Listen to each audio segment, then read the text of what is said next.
नमस्कार दोस्तों, मेरा नाम है दिव्या। स्वागत है आपका मेरे YouTube चैनल पे। गाइस, आज के इस वीडियो में हम बात करने वाले एक बहुत इंपॉर्टेंट टॉपिक के बारे में, जो कि है आपका राजस्थान के पोर्टल और ऐप। गाइस, ये टॉपिक इसलिए बहुत ज़्यादा इंपॉर्टेंट है क्योंकि ये टॉपिक आपका दो जगह पूछा जाएगा। एक आपके करंट अफेयर्स में यानी समसामयिकी में, और एक पूछा जाएगा ये आपका IT यानी सूचना प्रौद्योगिकी में। तो गाइस, इस टॉपिक को बहुत ध्यान से पढ़ें, बहुत अच्छे तरीके से आप इसको रिवाइज करते रहें, क्योंकि ये टॉपिक आपका 101% है। यहाँ से 1 से 2 क्वेश्चन जरूर आपको एग्जाम में देखने को मिलेंगे। फर्स्ट टॉपिक की बात करते हैं। सबसे पहले हमारा स्टेट पोर्टल। स्टेट पोर्टल क्या होता है गाइस?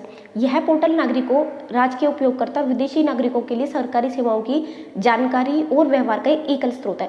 बेसिकली इसका मतलब क्या है? देखिए, किसी भी स्टेट का पोर्टल का मतलब क्या हो गया कि उस स्टेट के अंदर कौन कौन सी सरकारी सेवाएं चल रही हैं, ठीक है, क्या उनके लिए पात्रता है, किस तरह से वो एक व्यक्ति को या लाभार्थी के लिए हेल्पफुल है, इस तरह की इंफॉर्मेशन, इस तरह की जानकारी कौन देता है? आपका स्टेट पोर्टल देता है, चाहे वो किसी भी स्टेट का पोर्टल हो। तो सबसे पहले सबसे बेसिक पॉइंट क्या है? State portal. State portal basically क्या है? ये एक पोर्टल है। जैसे आपने देखा होगा कि जैसे अगर आपने रीट के लिए अप्लाई किया है तो आपको पता है कि राज एजू करके, ठीक है, उस पोर्टल पे सभी बच्चों की अलग अलग यानी सभी कैंडिडेट्स की अलग अलग प्रोफाइल्स हैं, ठीक है। तो बेसिकली क्या है? वो एक पोर्टल है। इसी तरह से स्टेट पोर्टल क्या हुआ, जिसमें कि राजस्थान सरकार की सरकारी सेवाओं की जानकारी मिलती है, ठीक है। और ये एक सिंगल सोर्स है। एकल सोर्स मतलब एकमात्र सोर्स है जो कि सरकारी सेवाओं की जानकारी देता है, ठीक है। अब इसमें कोई भी इसकी जानकारी ले सकता है, चाहे आप राजस्थान का नागरिक हो, ठीक है, चाहे कोई राज्य के उपयोगकर्ता हो, यानी राजस्थान के अंदर जो सरकारी विभाग में कर्मचारी काम कर रहे हैं, चाहे कोई बिजनेसमैन हो, ठीक है, चाहे इसके अंदर कोई विदेशी नागरिक हो, ठीक है। राजस्थान के बारे में अगर कोई व्यक्ति जानना चाहता है, राजस्थान की सेवाओं के बारे में, तो यहाँ से जानकारी ले सकता है। बेसिकली ये आपका स्टेट पोर्टल ऐप है। तो फर्स्ट हो गया हमारा कंप्लीट। बात करते हैं अपने सेकंड पॉइंट की। सेकंड पोर्टल कौन सा है आपका? ई संचार या IT फैक्ट। देखिए, ई संचार क्या है? जैसे कि आप स्क्रीन पर देख रहे होंगे, ई संचार एक एप्लीकेशन है। बेसिकली ये ध्यान रखिएगा कि ई संचार क्या है? ई संचार एक एप्लीकेशन है, ठीक है। ई संचार एक एप्लीकेशन है जिसे आवेदन करता, ये आपको थोड़ा स्क्रीन पर इस तरह से दिख जाएगा, ठीक है। ई संचार एक एप्लीकेशन है जिसे आवेदनकर्ता, लाभार्थी के साथ साथ सरकारी कर्मचारियों को विभाग से संबंधित घटनाओं की सूचना भिजवाए जाने के लिए किसी भी विभागीय एप्लीकेशन से जोड़ सकते हैं। बेसिकली ई संचार का मतलब, अब जैसे आप सिंपल समझ सकते हैं, ऑनलाइन कनेक्ट होना, ठीक है। ई संचार का मतलब ऑनलाइन कम्युनिकेशन कर सकते हैं।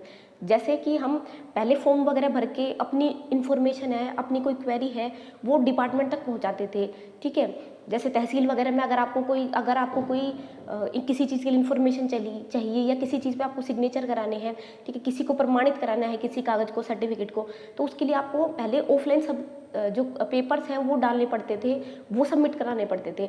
बट अब क्या कर दिया गया कि ई संचार है। ई संचार मतलब आजकल ऑनलाइन वो चीज़ें होने लगी है। जैसे आपने देखा होगा कि बहुत सारी जगह ऐसे हैं जिसमें कि जैसे राशन कार्ड वाला हो गया या कुछ और भी काम है, उनको आप घर बैठे भी कर सकते हैं। तो बेसिकली ई संचार है, यानी ये जो विभाग की वेबसाइट है उससे आपको विभाग के जो एप्लीकेशंस हैं, अलग अलग डिपार्टमेंट की अलग अलग एप्लीकेशंस हैं, उनसे आपको कनेक्ट कर सकता है, ठीक है, उनसे आपको कनेक्ट कर देता है ई संचार। तो ई संचार एक एप्लीकेशन है जिसमें आवेदनकर्ता, लाभार्थी, ये मैंने आपको बता दिया कि कोई भी है जो भी उसमें अप्लाई करना चाहता है या जो भी पहले से उसमें कुछ मतलब पहले से एनरोल्ड है, उस तरह से कोई भी जो किसी भी डिपार्टमेंट से संबंधित अगर अपनी जानकारी देना चाहता है, ठीक है, तो उस सूचना को विभाग तक कैसे पहुंचाएगा? विभागीय एप्लीकेशन से उसको जोड़ दिया जाएगा। तो ये सिंपल ई संचार है। बात करें IT फैक्ट की। IT फैक्ट का उपयोग राजस्थान सरकार के माध्यम से वास्तविकता की जांच के लिए किया जा रहा है। मतलब क्या है? आई फैक्ट का मतलब क्या हुआ? राजस्थान संपर्क के माध्यम से, यानी राजस्थान गवर्नमेंट के माध्यम से वास्तविकता, यानी देखिए किसी की भी, बेसिकली आप कह सकते हैं कि जैसे आपसे भरवाया जाता है, आपकी ID मांगी जाती है, ठीक है। जब भी आप एग्जाम में जाते हैं तो एडमिट कार्ड में आपके कहीं ना कहीं आपने आधार नंबर डाले होंगे पहले, जब भी आप फॉर्म अप्लाई करते हैं तब, तो आपने क्या किया होगा? आपने अपने आधार नंबर डाले होंगे। वो क्यों डाले जाते हैं, वो क्यों मंगवाए जाते हैं? जिससे कि आपकी सत्यता की, यानी अपनी जो वास्तविकता की जांच की जाए कि आप सही कैंडिडेट है, आपने जो इन्फॉर्मेशन डाली है वो सही है, ठीक है। या इसी तरह से आप जैसे आप किसी कैटेगरी से भरते हैं तो उसका प्रूफ मांगा जाता है, ताकि वो उस चीज़ को चेक कर सके कि अगर आपने जो इन्फॉर्मेशन यहाँ डाली है वो सही है, और फिर उसका आपको लाभ दिया जाता है। तो ये आई फैक्ट होता है। दोनों चीज़ें क्लियर हो गई। बात करते हैं अपने थर्ड पॉइंट की। राजस्थान नॉलेज कॉरपोरेशन लिमिटेड यानी RKCL, ध्यान रखिएगा, इसकी शॉर्ट फॉर्म आपको याद रखनी पड़ेगी। राजस्थान, देखिए RKCL मतलब क्या हो गया, राजस्थान, ये आप देख सकते हैं, राजस्थान नॉलेज कॉरपोरेशन लिमिटेड, ठीक है। के से हो जाएगा नॉलेज, सी से कॉरपोरेशन और एल से लिमिटेड। बात करते हैं इसकी स्थापना की, तो बेसिकली राजस्थान नॉलेज कॉरपोरेशन, देखिए नॉलेज से तो मतलब आपको पता चल ही गया कि यहाँ पर किसकी बात कर रहा है, एजुकेशन की बात कर रहा है, कहीं ना कहीं आपको एजुकेशन प्रोवाइड करानी है, उस चीज़ की बात कर रहा है। तो नॉलेज कॉरपोरेशन लिमिटेड का मतलब नॉलेज मतलब शिक्षा देना है कहीं ना कहीं। तो देखिए इसकी स्थापना क्यों की गई है, इस बोर्ड की, इस डिपार्टमेंट की स्थापना क्यों की गई है। राजस्थान यानी राज्य के दूरस्थ ग्रामीण क्षेत्रों में सूचना प्रौद्योगिकी शिक्षा उपलब्ध कराने के लिए, सूचना प्रौद्योगिकी, देखिए ये टॉपिक आपका आईटी के अंदर पूछा जा सकता है, बहुत इंपॉर्टेंट टॉपिक है। देखिए RKCL यानी राजस्थान नॉलेज कॉरपोरेशन लिमिटेड, ये एक ऐसा आप कह सकते हैं एप्लीकेशन या बोर्ड बनाया गया है, एक बोर्ड है जो कि जिसका उद्देश्य क्या रखा गया है, जिसकी स्थापना क्यों की गई है, ताकि जो ग्रामीण क्षेत्र है यानी जहाँ तक हम आईटी को अभी तक नहीं पहुँचा पाए हैं, जहाँ तक सूचना प्रौद्योगिकी अभी तक नहीं पहुँची है, वहाँ तक उन एजुकेशन को यानी आईटी की इंफॉर्मेशन की जो एजुकेशन है उसको पहुँचाया जा सके। यानी किस तरह से एप्लीकेशन को चलाना है, किस तरह से आप कनेक्ट कर सकते हैं, किस तरह से एप्लीकेशन या ईमेल आप कर सकते हैं, इस तरह की जो आईटी से जुड़ी हुई एजुकेशन है वो जहाँ तक गाँव तक नहीं पहुँची तो वहाँ तक पहुँचाने का उद्देश्य रखा गया है, ठीक है। बात करते हैं जिससे कि डिजिटल भिन्नता में सेतु का काम करने और अंतिम बिंदु का मतलब बिल्कुल लास्ट, ग्रामीण क्षेत्र के हर लास्ट व्यक्ति तक पहुंचाने की बात कर रहा है, हर लास्ट क्षेत्र तक पहुंचाने की बात कर रहा है, जहां पर भी आईटी को यानी कि आपकी जो प्रौद्योगिकी की शिक्षा है, टेक्नोलॉजी की शिक्षा है वो दी जाए, ठीक है। तो ये ध्यान रखिएगा, अंतिम बिंदु तक कनेक्टिविटी की समस्या का समाधान उपलब्ध कराया जा सके।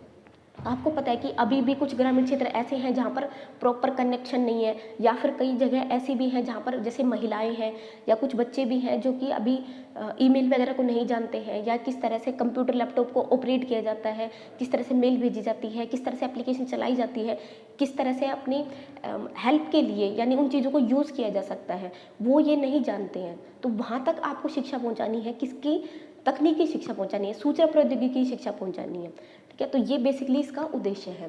RSCIT जैसे कि आपको पता होगा, RSCIT बेसिकली आपने कई ने इसमें कंप्यूटर डिप्लोमा वगैरह भी किया होगा, तो आपको पता होगा RSCIT, ठीक है। ये एक प्रशिक्षण कार्यक्रम है यानी एक ट्रेनिंग प्रोग्राम है। तो RSCIT कार्यक्रम प्रमाण पत्र राजस्थान सरकार द्वारा अनुमोदित है, ठीक है। किसका, ये जो बोर्ड है, ठीक है, RKCL यानी जो नॉलेज कॉरपोरेशन बोर्ड है, इसका RSCIT का प्रशिक्षण यानी एक ट्रेनिंग प्रोग्राम किसके द्वारा प्रमाणित है, ये राजस्थान सरकार द्वारा, यानी राजस्थान सरकार इसको ऑपरेट कर रही है, या आप कह सकते हैं राजस्थान सरकार द्वारा ये चलाया जा रहा है, ठीक है। तो बेसिकली इसको कंडक्ट कौन कर रहा है, RSCIT है, ठीक है। और राज्य यानी अनुमोदन मतलब उसको फाइनेंशियली हेल्प करना, आप ये समझ सकते हैं। और राजकीय अनुमोदन उपरांत राज्य के कर्मचारियों को शुल्क पुनर्भरण किया। नेक्स्ट है यहाँ पर हिंदी ईमेल, राजस्थान पहला और एकमात्र राज्य है हिंदी ईमेल। अब देखिए ये बहुत इंपॉर्टेंट है, जरूर पूछा जा सकता है आपसे, ठीक है। हिंदी ईमेल क्या है, देखिए हिंदी ईमेल केवल राजस्थान के अंदर ही लागू हुआ है, तो ध्यान रखिएगा, जरूर पूछा जाएगा आपसे। राजस्थान हिंदी ईमेल क्या है, राजस्थान पहला और एकमात्र ऐसा राज्य है जो निवासियों को मातृभाषा हिंदी में ईमेल उपलब्ध कराता है, यानी हिंदी में ईमेल। अभी तक अगर आप किसी और स्टेट की वेबसाइट पे जाएंगे तो वहाँ पर आपको इंग्लिश में ही जो मेल है, बेसिकली जो मेल है ईमेल, वो इंग्लिश में ही कन्वर्सेशन वहाँ पर होती है, ठीक है, उसमें आप इंग्लिश में ही टाइप वगैरह करते हैं। लेकिन एक ऐसा डोमेन राजस्थान गवर्नमेंट ने बनाया है, ठीक है, एक ऐसी ईमेल राजस्थान गवर्नमेंट ने बनाई जो प्रॉपर हिंदी में ही उपलब्ध है आपको, ठीक है। तो केवल और केवल राजस्थान पहला और एकमात्र, ध्यान रखिएगा, पहला भी राजस्थान है और एकमात्र अकेला, ठीक है, ऐसा राज्य है जो निवासियों को यानी राजस्थान के जो निवासी हैं उनको मातृभाषा कौन सी है, हिंदी, तो हिंदी में ईमेल उपलब्ध कराता है, जिसका डोमेन, अब इसका डोमेन यानी इसकी वेबसाइट आपसे ज़रूर पूछी जा सकती है, तो ये ध्यान रखिएगा, इसका डोमेन @राजस्थान भारत और राजस्थान.in है, ठीक है। आप ऐसे याद कर सकते हैं, इसका डोमेन क्या है, @राजस्थान, ये मैंने इंग्लिश में लिख दिया है बट आप इसको हिंदी में समझ लीजिए, ठीक है, राजस्थान भारत, ठीक है, भारत और राजस्थान.in है, ध्यान रखिएगा। तो इसको हिंदी में किया गया है, तो इसको हिंदी में ही आपसे पूछा जाएगा, तो इसका हिंदी नाम याद रखिएगा, @राजस्थान भारत और राजस्थान.in, ठीक है। दूसरा कि हिंदी ईमेल कहाँ पर लागू हुई है, सबसे पहले एकमात्र राज्य है कौन सा, राजस्थान, जिसने हिंदी ईमेल को उपलब्ध कराया है, ठीक है। और ईमेल आईडी यानी डोमेन आप जरूर ध्यान रखिएगा, बहुत इंपॉर्टेंट है, जरूर पूछा जाएगा। बात करते हैं नेक्स्ट क्वेश्चन की, नेक्स्ट टॉपिक की, वाईफाई सुविधा। देखिए सभी विभागीय मुख्यालयों और जिला मुख्यालयों में वाईफाई सुविधा प्रदान की जाती है, ये तो आपको पता ही है। राजीव गांधी सेवा केंद्र, यहाँ पर ये इंपॉर्टेंट है, किसके थ्रू हेल्प मिल रही है, ठीक है। इस तरह के नाम जरूर पूछे जाते हैं कि किस बोर्ड के थ्रू या किस एजेंसी के थ्रू इनको हेल्प मिल रही है। तो राजीव गांधी सेवा केंद्रों एवं 5264 ग्राम पंचायतों पर वाईफाई सुविधा प्रदान की गई है।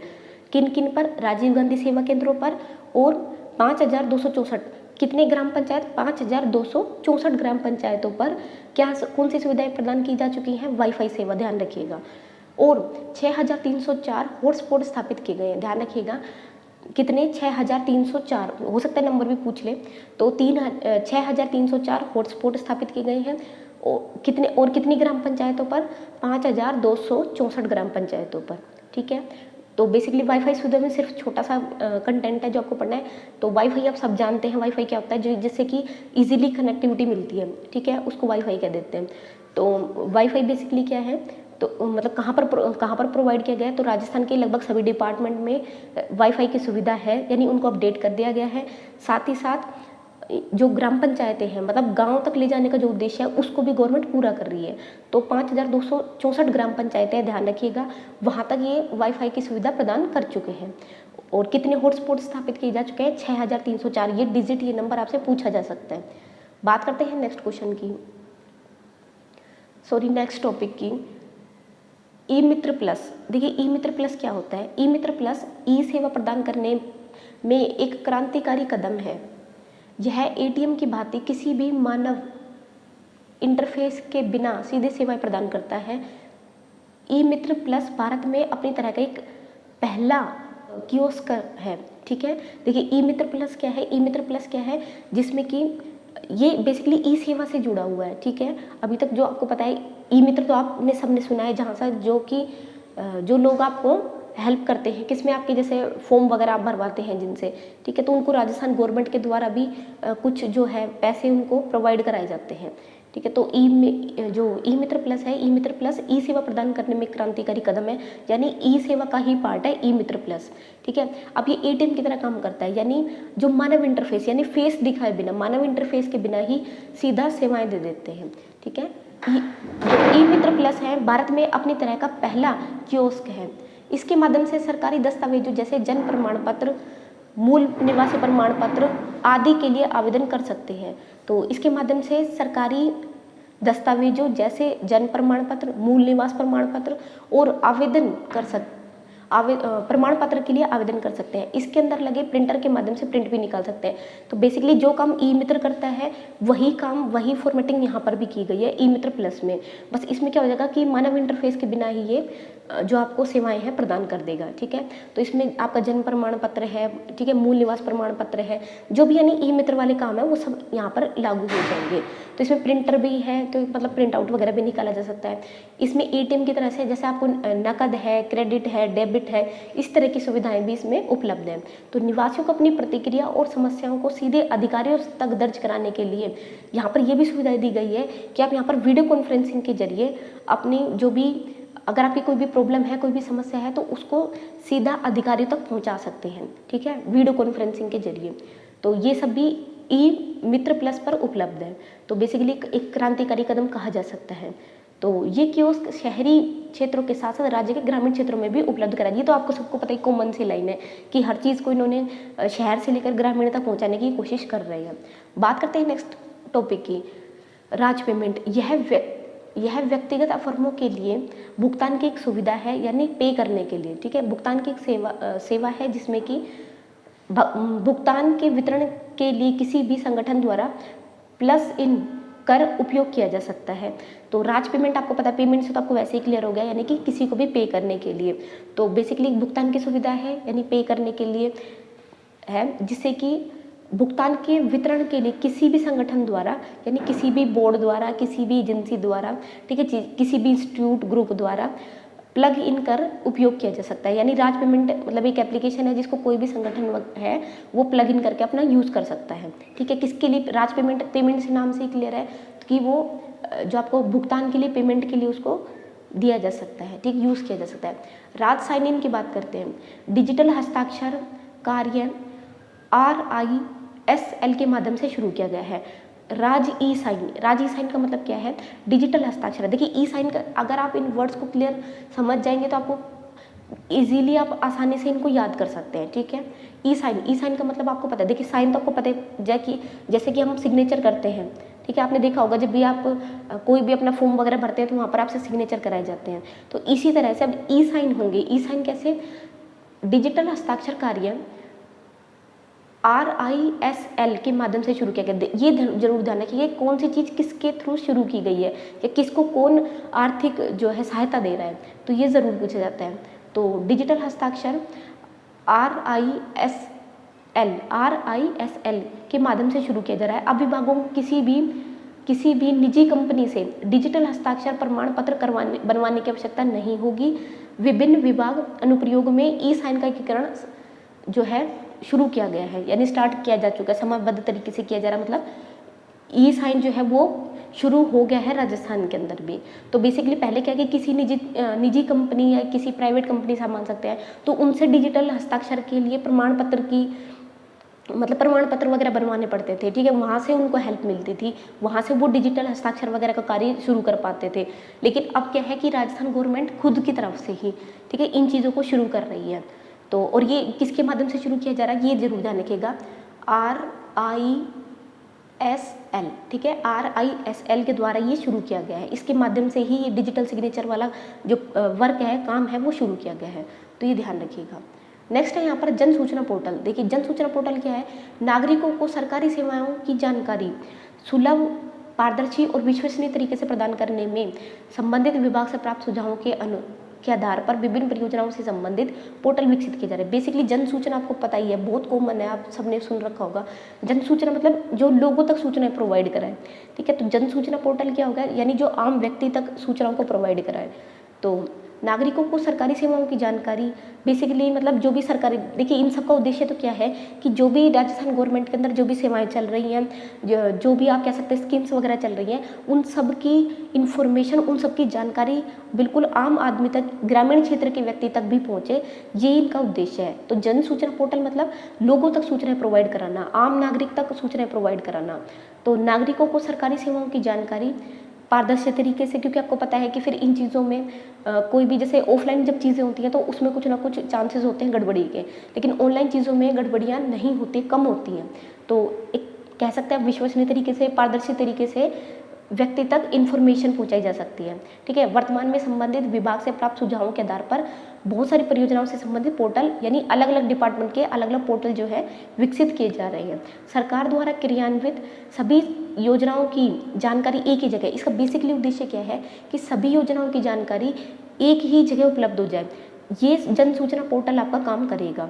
ठीक है, जिससे कि आपको अलग अलग डिपार्टमेंट, यानी अलग अलग स्कीम्स कौन सी चल रही है, जैसे आपको पता है कि भाई मुख्यमंत्री रोजगार योजना चल रही है, ठीक है, कहीं आपकी युवा संबल योजना चल रही है, या बच्चों की छात्रवृत्ति कुछ अलग जो कार्यक्रम वगैरह वो चल रहे हैं, बुजुर्गों के लिए कोई अलग स्कीम चल रही है। तो इस तरह की इन सभी स्कीम्स को, इन सभी योजनाओं की जानकारी एक ही जगह मिल जाए, वो पोर्टल कौन सा है? आपका जन सूचना पोर्टल है। ठीक है, सूचना मतलब इन्फॉर्मेशन हो गई, आप समझ रहे होंगे कि पर्टिकुलर व्यक्ति, किसी भी आम आदमी तक सूचनाओं को पहुंचा देना। ठीक है, एक ही जगह पर सारी योजनाओं की जानकारी मिल जाना, ये जन सूचना पोर्टल आपका कहता है। बात करते हैं नेक्स्ट टॉपिक की, UID आधार। देखिए UID आधार बहुत इंपॉर्टेंट है, कई बार अलग अलग एग्जाम में पूछा जा चुका है। UID आधार बेसिकली क्या है? जब आपने अपने फॉर्म डाले होंगे रीड के लिए, तब आपने देखा होगा कि वहाँ पर आपसे आधार नंबर वगैरह भरवाए जाते हैं। क्यों डलवाए जाते हैं? क्योंकि वो आधार नंबर से चेक करते हैं कि यही व्यक्ति है जिसने ये फॉर्म डाला है। तो UID आधार बेसिकली क्या है? भारत सरकार की परियोजना है। भारत सरकार की परियोजना के अंतर्गत, ध्यान रखिएगा ये राजस्थान गवर्नमेंट की अलग से नहीं है, भारत सरकार की परियोजना है, और बाकी जो हम अभी तक पढ़ते हैं वो राजस्थान गवर्नमेंट की है। तो भारत सरकार की परियोजनाओं के अंतर्गत एक 12 अंकों की संख्या, देखिए इसमें बहुत बार ये पूछा जाता है कि कितनी संख्याएं कितने नंबर होते हैं, उसमें ऑप्शन भी होते हैं 9, 10, 11, 12, तो हम जनरली इन चीज़ों को याद नहीं रखते हैं। तो आप ध्यान रखिएगा इसमें 12 अंक होते हैं, चाहे तो आप काउंट भी कर सकते हैं, आप सबके आधार नंबर में 12 ही डिजिट मिलेंगे, ठीक है। तो एक 12 अंकों की संख्या सभी नागरिकों को प्रदान की गई है। तो हम सभी के पास अपना अपना एक क्या है, पहचान पत्र है, एक अपनी अपनी सबकी अलग अलग जो नंबर हैं, डिजिट्स हैं, ठीक है, जिसे विशिष्ट पहचान संख्या कहा जाता है। विशिष्ट संख्या मतलब क्या है कि जैसे अगर कोई भी मेरे आधार नंबर का जो भी मेरी आधार नंबर है वो किसी और से मैच नहीं करेगा। इसी तरह से अगर आपका कोई आधार नंबर है तो वो पूरा किसी से भी, पूरा इंडिया के अंदर किसी से भी मैच नहीं करेगा। तो सबको अलग अलग, विशिष्ट का मतलब है सबको अपने यूनिक नंबर दिए गए हैं और इसलिए इसको UID कहा जाता है। यू से मतलब हो गया यूनिक नंबर, विशिष्ट नंबर। यू और आईडी आपको पता है कि यानी पहचान पत्र। तो UID नंबर का मतलब हो गया जो आपका पहचान पत्र नंबर है, पहचान पत्र संख्या है वो। तो ध्यान रखिएगा आधार बहुत इंपॉर्टेंट है, बार बार एग्जाम में पूछा जाता है। तो UID की मतलब क्या हो गया, आपका आधार, ठीक है। और ये कितने अंकों की संख्या होती है, 12 अंकों की एक संख्या होती है और ये हर पूरे भारत सरकार द्वारा चलाई गई है और ये सभी के लिए विशिष्ट है, यानी सबको अलग अलग नंबर इसमें दिए गए हैं, ठीक है। इस विशिष्ट पहचान संख्या का उपयोग सरकारी विभागों द्वारा प्रदान की गई सभी सेवाओं का लाभ उठाने के लिए किया जाता है। यानी आधार नंबर देख के आप अपना देख सकते हैं कि भाई मुझे किस तरह की फैसिलिटी मिली हुई है, मैं कौन सी जैसे कैटेगरी में हूँ, ठीक है, मेरे जो बाकी डिटेल्स है, कोई तीसरा व्यक्ति भी आपके बारे में आपकी डिटेल कंप्लीट उसमें विवरण मिल जाता है उसको। तो ये है बेसिकली। तो इसका उपयोग जो है सरकारी विभागों द्वारा प्रदान की गई सेवाओं का लाभ उठाने के लिए किया जा सकता है, ठीक है। बात करते हैं अब राजस्थान स्टार्टअप की। तो देखिए अब ये बात कर रहे हैं राजस्थान स्टार्टअप यानी राजस्थान गवर्नमेंट का है और जो आधार नंबर है वो भारत सरकार का है, ध्यान रखिएगा। राजस्थान स्टार्टअप राज्य में स्टार्टअप क्षेत्र की गति प्रदान करने हेतु, स्टार्टअप का मतलब जब भी कोई नया बिजनेस, नया काम शुरू करता है, तो राजस्थान स्टार्टअप क्या है, राजस्थान में स्टार्टअप क्षेत्र की गति प्रदान करने हेतु राजस्थान सरकार के आदेशों के अंतर्गत अनेक नवाचारों को लागू किया जा रहा है। आई स्टार्ट पोर्टल, ठीक है, आई स्टार्ट जैसे आप देख रहे होंगे यहाँ पर इंग्लिश में भी मेंशन है आपको, iStart.Rajasthan.gov, ये क्या हो गई, ये इसकी वेबसाइट हो गई, ये पोर्टल आप कह सकते हैं, ठीक है, ये पोर्टल है आई स्टार्ट मतलब मैंने शुरू किया, ठीक है, या मैं शुरू करूँगा आप मान सकते हैं। तो बेसिकली स्टार्टअप से इसको स्टार्ट कर दिया गया है, ठीक है। और आई स्टार्ट मतलब प्रति व्यक्ति, ये हर व्यक्ति को स्टार्टअप की तरफ, जो भी नया स्टार्टअप करना चाहता है, ठीक है, चाहे वो छोटा स्टार्टअप ही क्यों ना करे, तो उसके लिए मोटिवेट करने का, ठीक है। तो यहाँ पर ध्यान रखिएगा आई स्टार्ट है ना कि स्टार्टअप है, हो सकता है वहाँ पर आपको ऑप्शन में आई स्टार्टअप भी मिल जाए, तो कंफ्यूज नहीं होना, ध्यान रखिएगा अच्छे से कि आई स्टार्ट है, iStart.Rajasthan.gov.in, ठीक है। स्टार्टअप के लिए एक सिंगल विंडो की तरह कार्य करता है, इसके अतिरिक्त अब देखिए यहाँ पर कुछ एग्जाम्पल्स, कुछ नाम दी गई, ये जरूर ध्यान रखना है, ठीक है। चैलेंज फॉर चेंज, ठीक है, चैलेंज फॉर चेंज यानी बदलाव के लिए challenge for change, Rajasthan stack, curating ranking system, incubator, I start next, Jaipur, Kota और उदयपुर में भी राज्य के स्टार्टअप को उपलब्ध कराए गए हैं, ठीक है। तो बेसिकली ये कुछ नाम है जो आपको ध्यान रखना है, इसके कुछ एग्जांपल्स हैं वो आपको याद रखने। तो हो सकता है इस तरह से पूछ ले कि चैलेंज फॉर चेंज किससे संबंधित है, तो ध्यान रखिएगा ये सब चैलेंज फॉर चेंज मतलब बदलाव के लिए जो चैलेंजेस, जो चुनौतियाँ हैं वो, ठीक है। इसी तरह से राजस्थान स्टैक है, ठीक है, इसी तरह से आई स्टार्ट नेक्स्ट भी है, आई स्टार्ट भी है, ठीक है, इनक्यूबेटर भी है, ये सब क्या है, ये राजस्थान स्टार्टअप के ही आप कह सकते हैं एग्जाम्पल्स है, आप मान सकते हैं, ठीक है। तो ये अलग अलग जो डिस्ट्रिक्ट्स हैं, जैसे जयपुर है, कोटा है, उदयपुर है, इनमें इनको यूज़ किया जा रहा है, ठीक है। नेक्स्ट इसके बाद देखते हैं जोधपुर, अजमेर, भरतपुर और बीकानेर में भी नए इनक्यूबेटर सेंटर खोलने की कार्य प्रगति पर है, यानी कहाँ कहाँ खोले जा रहे हैं ये भी ध्यान रखिएगा। जोधपुर, अजमेर, भरतपुर और बीकानेर, तो नए इनक्यूबेटर सेंटर, ठीक है, यानी कि जहाँ पर आपको नए नए स्टार्टअप के लिए जो सुविधाएं वगैरह देंगे उसके बारे में यहाँ पर इन्फॉर्मेशन होगी, ठीक है। अगर कोई भी व्यक्ति जैसे नया कोई भी अपना स्टार्टअप वगैरह खोलना चाहता है तो इन पोर्टल्स के थ्रू वो अपनी जानकारी ले सकता है। भाई कुछ राजस्थान सरकार भी आपको लोन देती है, ठीक है, जो नए नए स्टार्टअप करते हैं उनको राजस्थान गवर्नमेंट लोन देती है। तो कितना, किसके लिए क्या पात्रता होनी चाहिए, कब तक के लिए लोन दिया जाएगा, किसकी क्या लिमिट है, मतलब कितनी लिमिट तक आपको लोन दिया जा सकता है, ठीक है, या किन किन चीज़ों पर लोन मिलता है, किस तरह के स्टार्टअप्स पर लोन मिलेगा, तो इन सब चीज़ों की जानकारी आपको इस पोर्टल पर मिलेगी। तो गाइस यहाँ तक हमने कुछ टॉपिक्स को कवर कर लिया है जो कि राजस्थान सरकार के नए पोर्टल हैं, नए एप्लीकेशंस हैं। तो गाइज ये वीडियो ज़्यादा लॉन्ग हो जाएगी, इसलिए मैंने इसको यहीं तक कंप्लीट कर दिया है। बात करेंगे नेक्स्ट वीडियो में हम सेकेंड पार्ट की, जिसमें कि हम और जो जितनी भी बच गई हैं उन सबको कवर कर लेंगे। तो गाइज आई होप आपको ये वीडियो पसंद आई होगी। वीडियो पसंद है तो प्लीज़ लाइक करें, शेयर करें, चैनल को सब्सक्राइब करें। साथ ही साथ गाइज मैंने प्रिपरेशन से रिलेटेड बहुत सारी वीडियोस बनाई हुई हैं, आप ज़रूर उनको चेकआउट करें। सभी का लिंक आपको इसी वीडियो का डिस्क्रिप्शन में मिल जाएगा। राजस्थान जीके और राजस्थान थर्ड ग्रेड नाम से आपको प्लेलिस्ट मिल जाएगी। साथ ही साथ अगर आप पीडीएफ वगैरह चाहते हैं तो उसके लिए आपको टेलीग्राम ज्वाइन करना होगा, तो टेलीग्राम का लिंक भी आपको इस वीडियो का डिस्क्रिप्शन में मिल जाएगा। आई होप आपको ये वीडियो पसंद आई होगी। वीडियो पसंद आई है तो प्लीज़ लाइक करें, शेयर करें, चैनल को सब्सक्राइब करें। Thank you so much, bye bye.